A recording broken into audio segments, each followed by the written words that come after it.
hoy tienen que estar más calladitos que nunca porque tenemos una intervención ahí. Quizás si cierra esa ventana, por favor, hay esta ventana abierta, como para...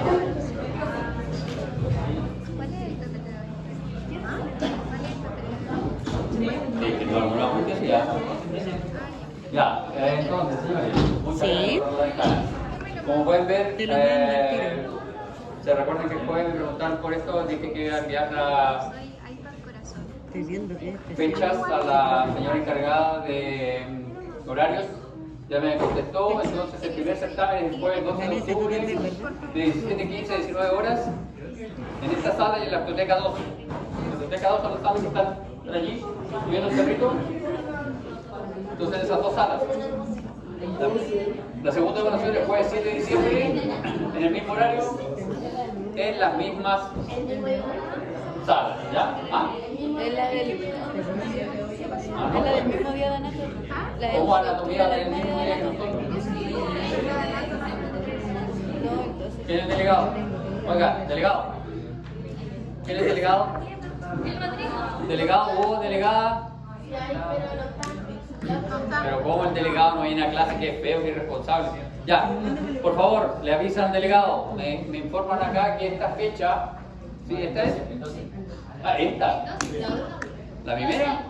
La primera tiene un problema con la anatomía. Ya, bueno, el delegado, por favor, que me envíe los datos para pedir cambio. Aunque podría no, mi trabajo más importante es cambio de anatomía. Ya, que cambian más, no, ya, entonces por favor, porque ya estamos próximos a esa fecha, ya, nos queda un mes. Ya, perfecto, ya, entonces señores, por favor, delegado o delegada o quien se haga responsable, necesito un correo informando que ustedes tienen ese certamen para yo enviarle a la señora de horarios el correspondiente, los correspondientes datos para que ella me cambie esta fecha, ¿ya? Probablemente la va a cambiar, la va a adelantar o la va a retrasar y va a cambiar los horarios, etc. Pero qué bueno que me lo avisa. Bien. Señores, silencio, nosotros continuamos con nuestras neuronas y habíamos dicho que nuestras neuronas tenían una serie de características bien particulares como células. Tenían filamentos propios, etcétera, etcétera. Y luego habíamos comenzado a caracterizarlas de acuerdo a su forma, al número de prolongaciones que presentaban. Y esto es de acuerdo al número de prolongaciones. Ya habíamos dicho que podían ser bipolares, unipolares, que la verdad no existe la unipolar, existe la pseudo-unipolar, porque a corta distancia del soma esto se transforma en dos prolongaciones. La multipolar, que tiene muchas prolongaciones. Lo que tienen de característico estas bipolares, multipolares, es que siempre solo una de las prolongaciones es axón. Todas las otras son dendritas. Siempre hay un solo axón, las demás son dendritas, ¿ya? Y en esta pseudo-unipolar, la verdad que esto de axón y dendrita tiene más que ver con la distribución anatómica, porque desde el punto de vista fisiológico no se comporta mucho como una dendrita, porque la dendrita tiene que traer información hacia el soma, en el soma se elabora o se procesa y va hacia el axón, ¿ya? En cambio aquí, supuestamente las dendritas son las que están en la periferia, en el sensor de nuestros dedos, de nuestra piel, lleva la información, pero la información aparentemente no pasa por el soma, seguiría derecho hacia el sistema nervioso central a nivel del asta posterior, que es donde hace contacto estos axones con unas interneuronas para sellar arco reflejo o para transmitir impulsos de sensación, ¿ya? Entonces, en este caso, la denominación axón y dendrita es más anatómico que funcional, pero eso lo van a revisar más en fisiología. Perdón. Bien. Entonces, iban a ser unipolar, bipolar, multipolar, y luego teníamos las neuronas de proyección Golgi tipo 1 y neuronas Golgi tipo 2, y nos vamos a usar el ejemplo porque a alguien le molesta. Entonces, vamos a hacer, decir que estas Golgi tipo 1 son las del axón largo, ¿no? 1 metro de longitud de nuestro axón, y las Golgi tipo 2 son precisamente las interneuronas. Luego, si ustedes se fijan, nosotros podemos tener neuronas bipolares, neuronas pseudo-bipolares y neuronas multipolares. Cuando revisamos las multipolares, vemos que la diversidad de formas de las multipolares es bastante diversas. Tenemos unas que son con un soma estrellado. Tenemos unas que tienen un soma bastante particular, porque es de aspecto casi estrellado. Tenemos un soma que aquí, la verdad que aquí en este dibujo no se hace justicia, porque este soma realmente parece el cuerpo de una pera. Estos son neuronas periformes, las de Purkinje. Y eso tiene que ver con la especialización de las neuronas. Tiene que ver con el grado de especialización que tenga esa neurona en el tejido. Tiene que ver con el número de sinapsis y el tipo de sinapsis que recibe, ¿ya? Y acá tenemos, esto es retina, esto es pura manta. ¿Por dónde penetra la luz? Por aquí, por acá, esto es retina. ¿No se acuerda? ¿Por dónde entra la luz? Por arriba debería entrar la luz. Le voy a ayudar. Estos son los núcleos de los conos y los bastones. Este es el área sensible o sensitiva de los conos y bastones. Este es un epitelio cúbico simple que se llama epitelio pigmentario, que se caracteriza por tener gránulos negros en su citoplasma. Aquí están las neuronas interneuronas. Y aquí están las neuronas gigantes que van a formar el nervio óptico. Y de aquí para allá sale el nervio óptico. Entonces, si aquí están los sensores de los conos y bastones, o receptores, ¿por dónde entra la luz? ¿Los receptores deberían entrar por aquí o por receptores? ¿A usted alguna vez fue a un paseo scout o alguna vez salió de noche con alguien y ese alguien le apuntó a la cara con una linterna? ¿Ya? Haga el ejercicio con su celular, apúntese la luz del celular a los ojos. Lo que va a pasar es que se va a saturar su ojo y no va a ver nada. Y eso pasaría si la luz directa llegara por acá. La luz llega por aquí. La luz atraviesa todas estas capas, interacciona con estos receptores de forma tangencial acá, lateral. Y toda la luz que pasa es absorbida, el exceso de luz es absorbido por este epitelio pigmentario negro. Es por eso que las cámaras fotográficas por dentro son negros, los telescopios por dentro son negros, los largavistas por dentro son negros, para que se absorba el exceso de luz. Si no, esto estaría saturado todo el tiempo y tú no podrías ver, ¿ya? Por acá entra la luz, y la luz atraviesa todo esto y excita estos receptores que están aquí. Y el exceso de luz, para que no se refleje y no produzca visión doble, se reabsorbe por esto. Y es por eso que cuando uno tiene un desprendimiento de retina, primero no ve bien, ve todo fuera de foco y ve como destellos de luz, porque los receptores están tomando luz de distintas zonas, ¿ya? Ese epitelio, ustedes cuando revisamos epitelio, nunca lo mencionamos este epitelio, el epitelio cúbico simple, es súper importante. Si falla ese epitelio, uno ve todo borroso, ve todo doble o no ve nada, ve una luz amarilla intensa, nada más, ¿ya? Entonces, un epitelio cúbico simple, con gránulos negritos, súper importante para la visión. Entonces, aquí están nuestras neuronas y vean ustedes lo que hacen estas neuronas, integran, tienen sus dendritas en varios conos y bastones y llevan esa información a las neuronas amacrinas que van a formar la imagen, las neuronas sensitivas que van a formar la imagen. Entonces, aquí se produce toda una suerte de integración de los estímulos visuales de los conos y bastones y se va formando la imagen.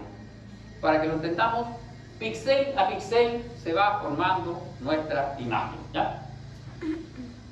Bien, neuronas motoras, ¿se fijan? Tenemos una neurona motora típica con su corpúsculo de Nissen, motora del asta ventral de la médula espinal, tiene inervación motora, es voluntaria, y esta es una neurona motora, pero es de tipo autónomo, y lo que está inervando es músculo liso de un vaso sanguíneo.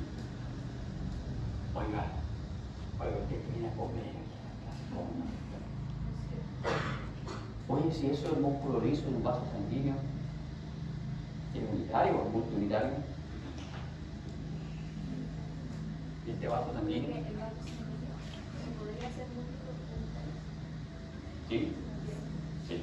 Muy bien. Y acá tenemos las neuronas sensitivas. Las neuronas sensitivas son las neuronas bipolares que trabajan en la retina y las pseudounipolares de la retina. No, la pseudoneural, perdón, la pseudoneural es del ganglio raquídeo. Bien, ya acá tenemos, fijan ustedes, estas son neuronas pseudonipolares. Sus somas son redonditos, eso de ahí es el núcleo y eso de ahí es el nucleolo. Y por fuera, estas neuronas, que son neuronas que están fuera del sistema nervioso central, están en los ganglios raquídeos. Si ustedes miran con cuidado, estas neuronas están rodeadas de unas células de aspecto aplanado, a cúbico bajo, que son las células satélites que están rodeando el soma de las neuronas. Esas neuronas siempre están protegidas. Cualquier neurona que ustedes encuentren en el sistema nervioso periférico va a estar protegido, tanto su soma como su axón, ¿no? Acá tenemos neuronas motoras, están en el asta ventral de la médula espinal, las interneuronas están aquí, y aquí llegan las vías axónicas de las neuronas pseudonipolares que son sensitivas. Y acá tenemos nuestra neurona motora vista con... Ayúdenme. Esto, ¿qué visión sería? ¿Qué tinción? Se ven todas las prolongaciones, se ve todo el soma como con rayitas.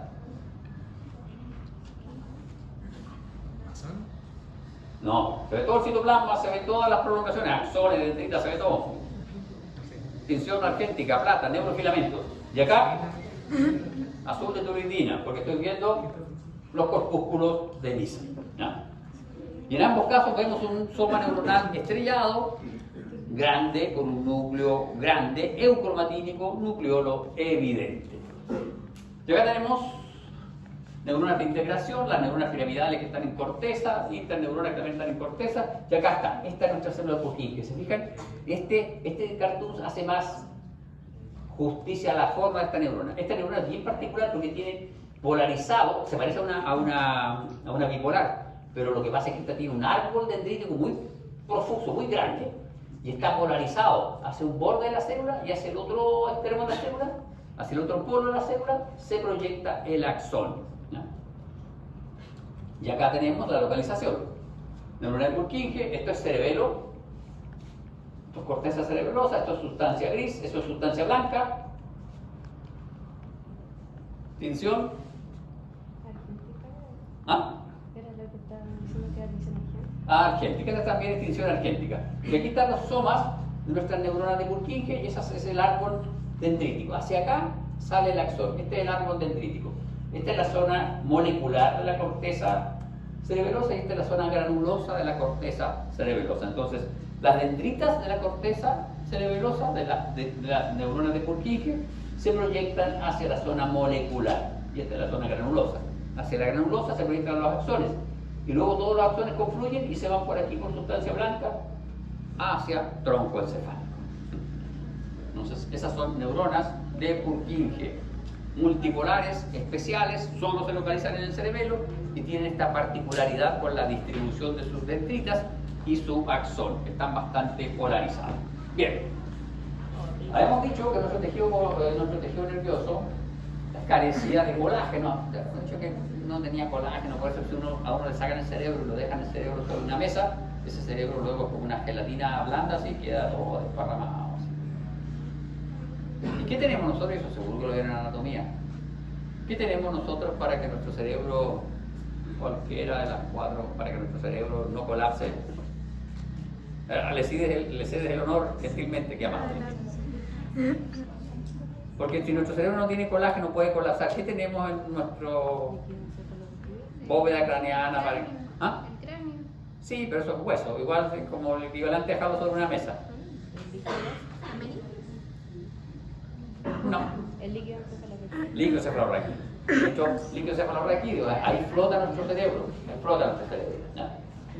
Decir que el líquido cefalorraquídeo sirve a que flote el cerebro es una simplificación absoluta de todas las funciones del líquido cefalorraquídeo, que quede claro. ¿Ya? Para decir, el profe de histología dijo que servía solo para que flote. No. Es lo menor que hace el líquido cefalorraquídeo. Bien, pero como aquí no hay colágeno, tienen que haber otros elementos celulares que ayuden y que den un poco de soporte. Y la verdad es que hay otros elementos celulares que son las células gliales. Ya las hemos mencionado. Están los astrocitos, los oligodestrocitos y la microglía. 3 células gliales. Además de esas 3, hay que sumar una célula glial que es el ependimocito. El ependimocito no está aquí en el parénquima cerebral porque el ependimocito está recubriendo las cavidades de los ventrículos. Eso no está en el parénquima. Él está tapizando internamente todos los ventrículos. El cerebro es una masa y tiene cavidades adentro, esos son los ventrículos. ¿Cuántos ventrículos tenemos? 4. Ya. 2 laterales, un tercero y el cuarto ventrículo. Entonces, todas esas cavidades están revestidas internamente, tapizadas por ependimocitos. Los ependimocitos se entiende que en general son un epitelio cúbico ciliado.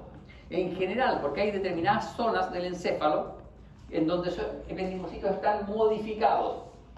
Y en algunos casos pueden formar estructuras pseudo estratificadas, como es el caso de algunos órganos circunventriculares, o en algunos casos pueden tener microvellosidades, como es el caso de los coroidocitos o ependimocitos, como es el caso de los ependimocitos que van a formar los plexos coroideos. Los ependimocitos que forman los plexos coroideos son epitelio cúbico, pero no está ciliado, tiene microvellosidades. ¿Ya? Bien. ¿Qué hace la neuroglía o glía? Ayuda a la neurona en su funcionamiento, sirve de soporte, sirve para también regular el metabolismo de elementos del líquido cefalorraquídeo. Porque todo este intersticio, toda esta neurópila está bañada de líquido cefalorraquídeo. El mismo líquido cefalorraquídeo que está en los ventrículos está aquí. Desde el punto de vista de la fisiología no es el mismo porque hay un montón de factores que están en el ventrículo y aquí puede que estén más concentrados o puede que estén disminuidos en su concentración. Eso lo van a ver en fisiología. Pero en términos macro es el mismo líquido, ¿ya? Con diferencias zonales incluso, pero uno podría asegurar que es el mismo. Entonces, nuestras neuronas, nuestra glía, la neurópila, que son las prolongaciones de otras glías que no vemos acá por plano de corte, y de otras neuronas que tampoco vemos su soma o su núcleo por plano de corte. Y el líquido cefalorraquídeo, todo eso forma nuestro parénquima encefálico. Y aquí está más o menos esquematizado cómo sería este cuento. Acá tenemos nuestro encéfalo y acá tenemos la vía madre, tenemos acá una membrana basal y tenemos, se fijan aquí, hay una célula que tiene prolongaciones, muchas prolongaciones. Y está de color, esto es rosado, ¿no? Y esta célula, fíjense que tiene prolongaciones que van y se localizan debajo de la vía madre, tiene prolongaciones que van y se localizan rodeando a los vasos sanguíneos, y tiene prolongaciones que van y se asocian a las somas de las neuronas. Y también tienen prolongaciones que se disponen por debajo del epéndimo, de los ependimocitos. Estos son ependimocitos, aquí hay un ventrículo, tienen cilios, ¿se fijan? Entonces, esta célula que tiene prolongaciones que van hacia el epéndimo, hacia la pía, hacia los vasos sanguíneos y hacia las neuronas, es la célula glial. Célula glial que se llama astrocito. Ese es el astrocito. Y luego hay una célula glial acá, si ustedes la miran, está en azul. Está en azul. Y esta célula glial, oiga, uy no. Pero si es para saber si o cualquiera de mi grupo, le doy un punto en su test de salida. Este cartoon está bueno, ¿no? Ese cartoon de ahí está bueno, es del libro, es del Ross. La octava edición, el Ross cuesta 120 lucas. La versión de tapa dura. 120 lucas. Un libro de unos autores norteamericanos. Es buen libro. Está buena esa foto, ¿no? Tendría que estar mal. Si le está preguntando, tendría que estar mal. Ustedes me siguieron en el cuento, ¿no? Que les dije, las neuronas tienen múltiples prolongaciones, pero solo una es axón. La vaina de mielina. ¿Y qué hace la vaina de mielina ahí entre prolongaciones? Además, están milenizada, los axones están milenizados acá dentro del sistema nervioso central, no están milenizados todo esto dentro del sistema nervioso central, pero bueno, entonces ahí tenemos un problemita con estas. Pero, independiente de ese pequeño detalle, estas celulitas son los que forman la vaina de mielina. Lo que pasa es que aquí quisieron demostrar que estas celulitas también protegen el soma de la neurona, pero no con mielina, sino que como que se apoyan así, igual que el astrocito, se apoyan un poquito acá. ¿Ya? Y estos son los oligodendrocitos, porque hay dos tipos de oligodendrocitos y también hay dos tipos de astrocitos, ¿ya? Y luego, se fijan, aquí hay una célula aplanada, de un aspecto aplanado, que tiene unas prolongaciones bastante distintas, que esta es la microglía. Entonces, esas son las células que nosotros tenemos que revisar. Un detalle interesante, vean que los astrocitos también tienen prolongaciones que van hacia los vasos sanguíneos.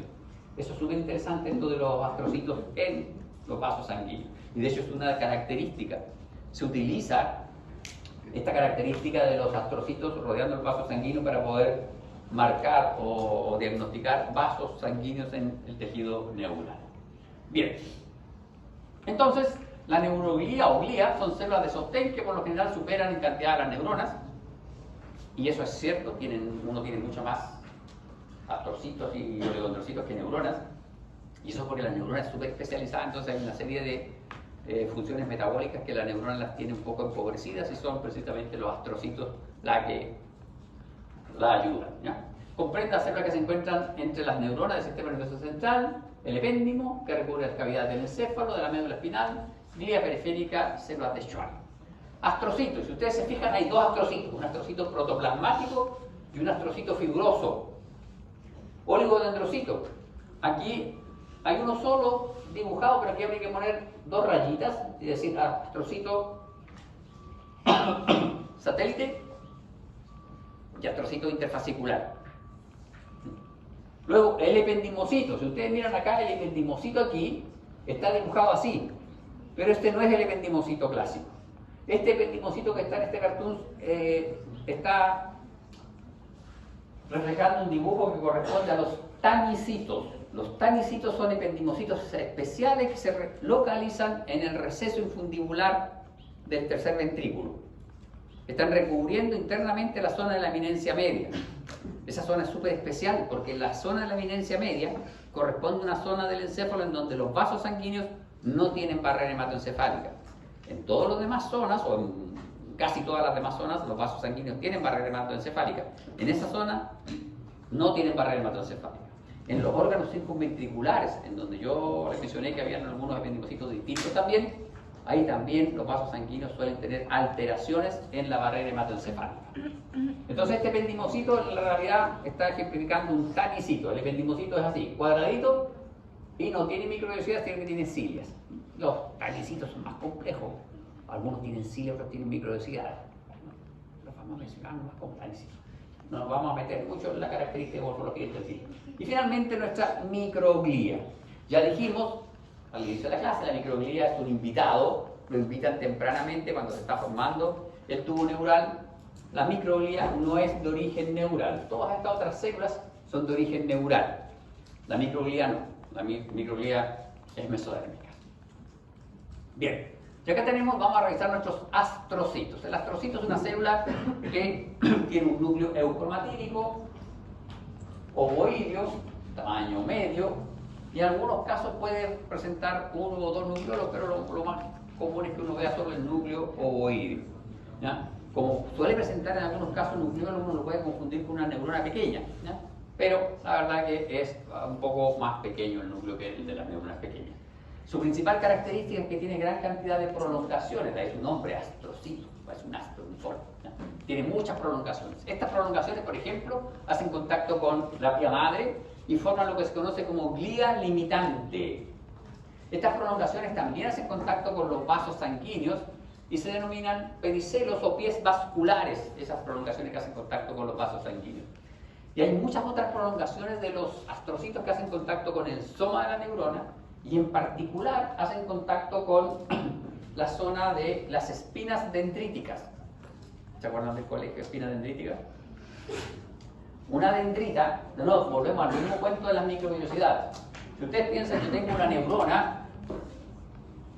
una neurona, acá tengo mi neurona, y esta neurona tiene que recibir múltiples estímulos de muchas otras neuronas.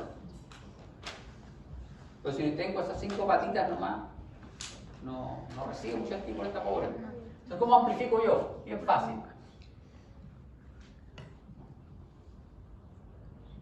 Le hago yemitas.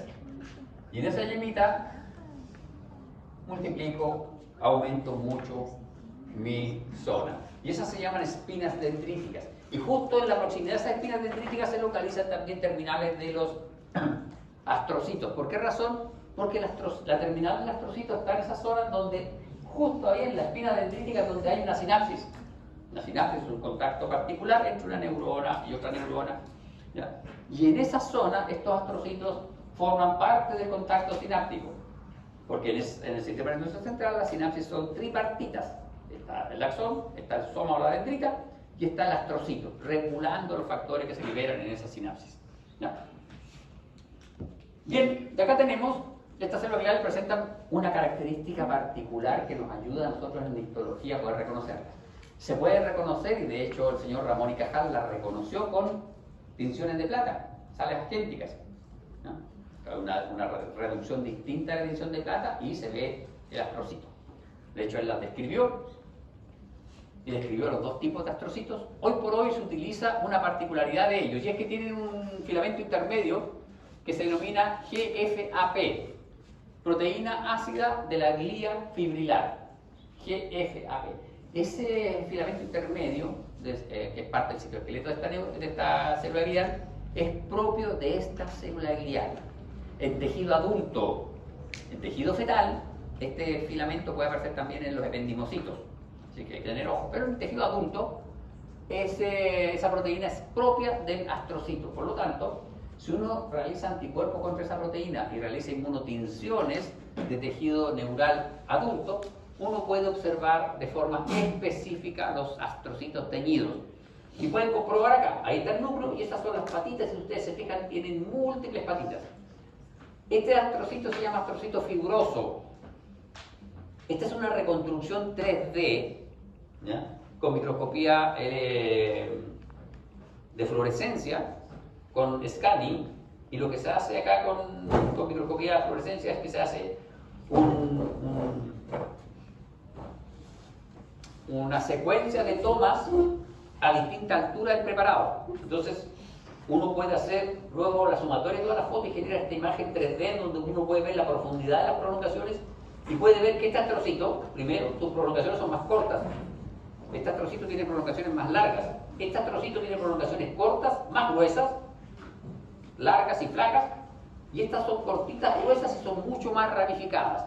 Y es por eso que este astrocito se llama astrocito protoplasmático. En cambio este, que tiene pocas prolongaciones, largas y poco ramificadas, se llama astrocito fibroso. Son dos tipos de astrocitos. El astrocito fibroso, las prolongaciones de estas células son largas, poco ramificadas y se encuentran preferentemente en la sustancia blanca, ¿no? En cambio, el astrocito protoplasmático son células estrelladas con núcleos grandes, claros, presentan abundantes prolongaciones cortas, muy ramificadas, y las prolongaciones de estos son las que están en la pila madre, están en el epéndimo, están en la sinapsis. ¿Por qué? Porque él se localiza preferentemente en sustancia gris. Ojo con eso. Preferentemente, porque luego me ponen que solo el cartílago hialino tiene pericondrio. No, señor. Solo el cartílago hialino tiene colágeno de tipo 2. No, señor, no dijimos eso.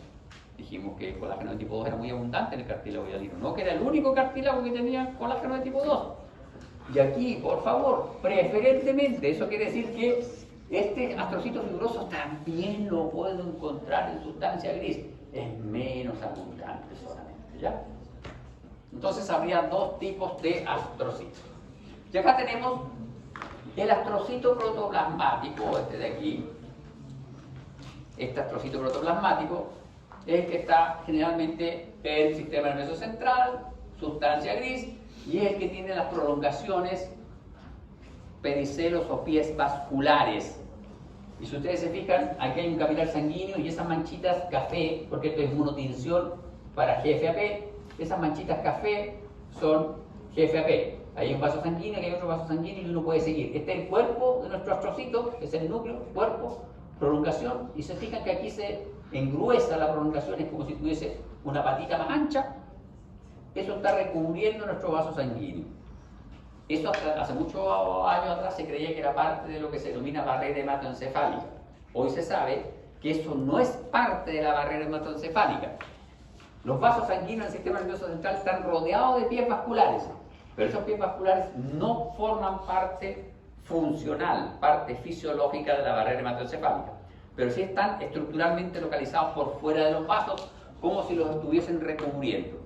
La barrera hematoencefálica, desde el punto de vista funcional, la establecen las células endoteliales de los vasos sanguíneos del encéfalo, que tienen uniones ocluyentes muy abundantes, ¿ya?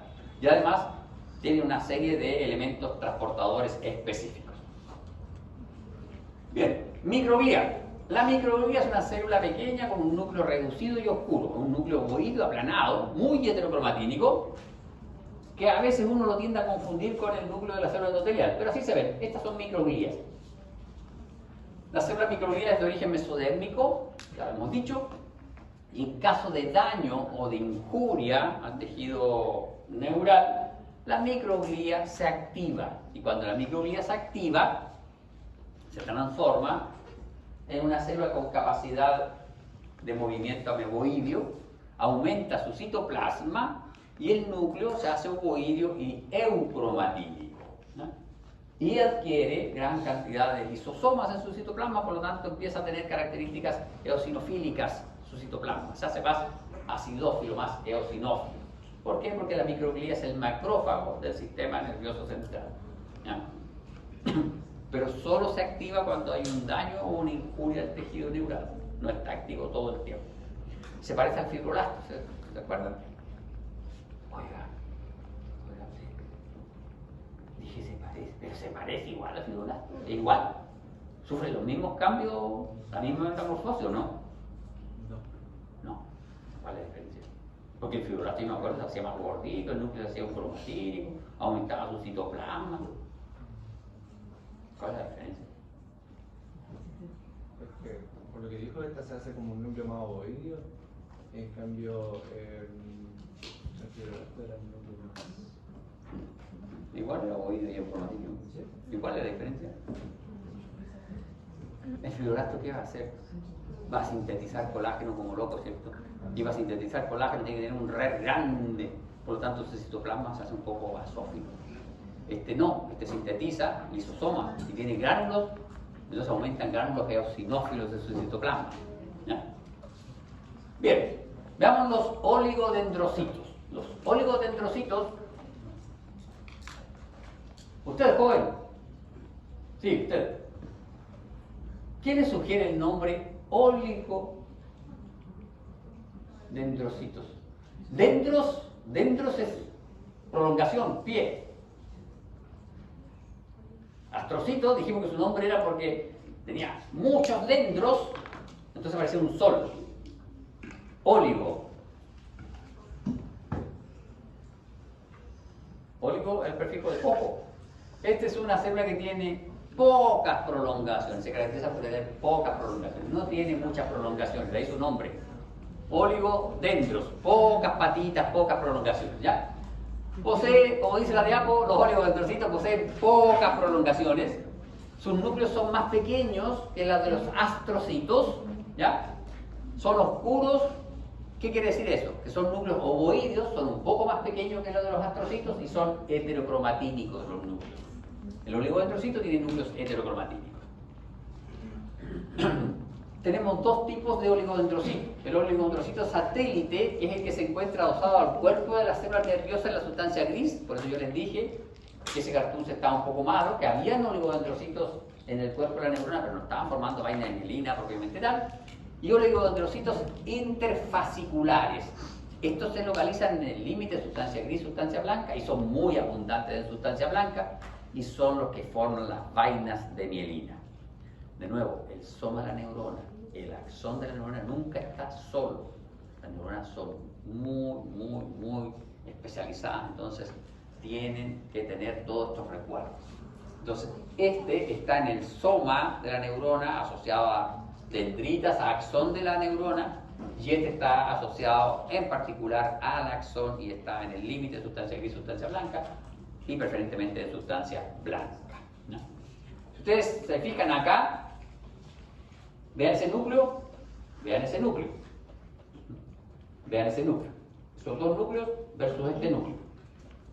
Ese núcleo de aquí, ovoideo. ovoide. Ovoideo. Pero este es un poquito más gordo, más grande.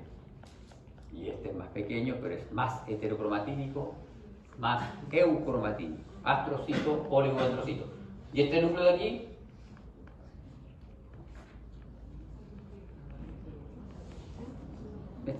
¿qué célula es? Una neurona, perfecto, porque al lado tiene sus cuerpos de Nice. Y si tiene tantos cuerpos de Nice, lo más probable es que sea una neurona motora. Bien, vamos a ver ahora los oligodendrocitos y la vaina de mielina. ¿Cómo es esto de la vaina de mielina? Si nosotros tenemos acá, este es un corte transversal de un nervio, donde podemos ver que estos son elementos de tejido conectivo que están asociados al nervio, y ya vamos a entender por qué.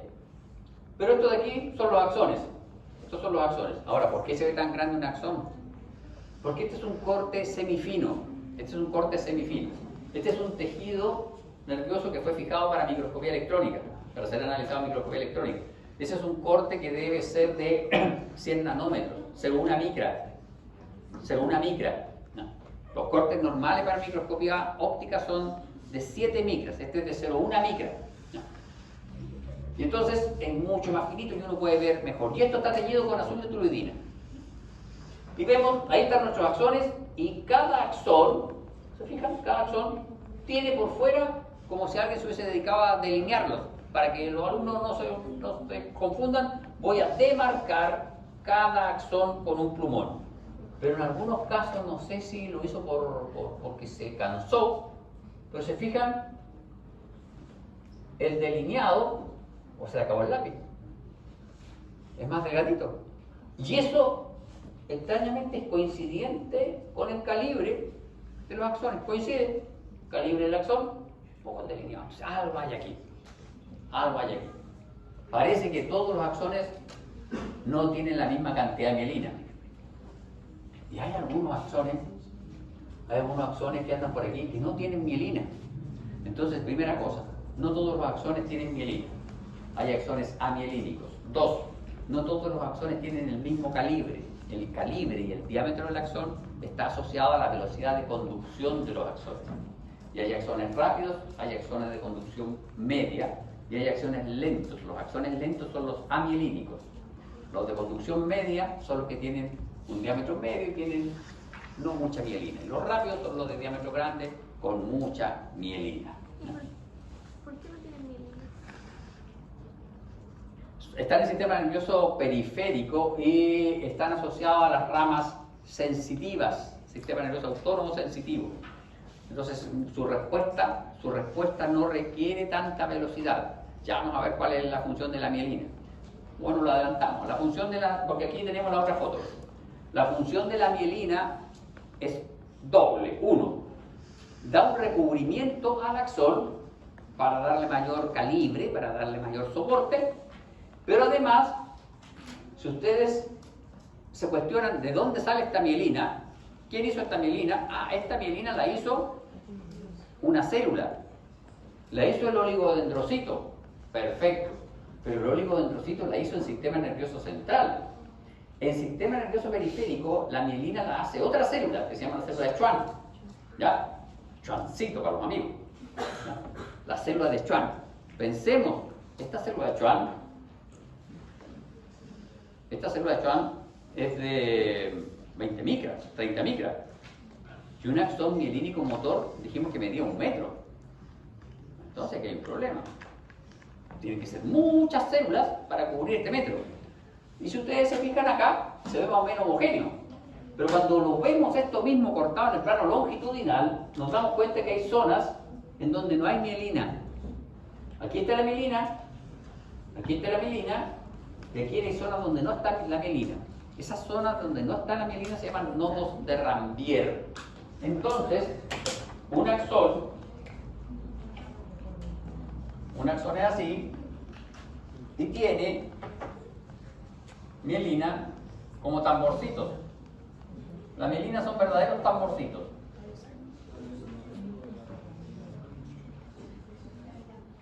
Entonces, la mielina da soporte a nuestro axón, y lo otro que hace la mielina es un poco parecido a lo que hacía los tubos T. ¿Se acuerdan? Los tubos T que tenían un problema con la depolarización de la membrana de la célula muscular. Que si la célula muscular era de este diámetro, se depolarizaba acá por fuera, pero no llegaba la depolarización hacia adentro. Pasa lo mismo con el axón. Este se depolariza aquí en el soma. La señal de depolarización tiene que llegar aquí al axón para que se libere el neurotransmisor, la acetilcolina, para mover nuestros dedos. Si se tuviese que depolarizar la membrana durante el metro de longitud, sería más lento.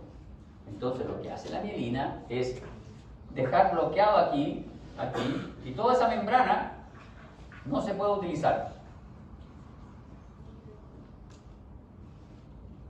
Toda esa membrana no se puede utilizar porque no se depolariza. Entonces el estímulo tiene que ir saltando. Y con eso, en 3 saltos, llega más rápido que si va a pasito corto. ¿Ya? Y efectivamente, el grosor de la mielina está asociado con estos elementos. Cada uno de estos elementos se llama internodo, porque este hoyito de aquí, donde no hay mielina, se llama nodo, nodo de Rampier. Entonces, lo que queda entre 2 nodos es un internodo. Entonces, los internodos gorditos como estos son internodos largos. Los internodos delgaditos son internodos más cortos. Entonces, si yo tengo internodos largos, aquí puedo poner 2 internodos y lo hago en 2 saltos. Si mis internodos son más cortitos, lo hago en 5 saltos. Por lo tanto, si lo hago en 2, tengo 200 veces más rápido que si lo hago en 5 saltos. ¿Ya? Entonces, esa es la idea de la mielina. Me han pedido 5 minutos. ¿Quién iba a hablar? ¿Alguien iba a decir algo? Páselo, pase acá adelante para que la vean.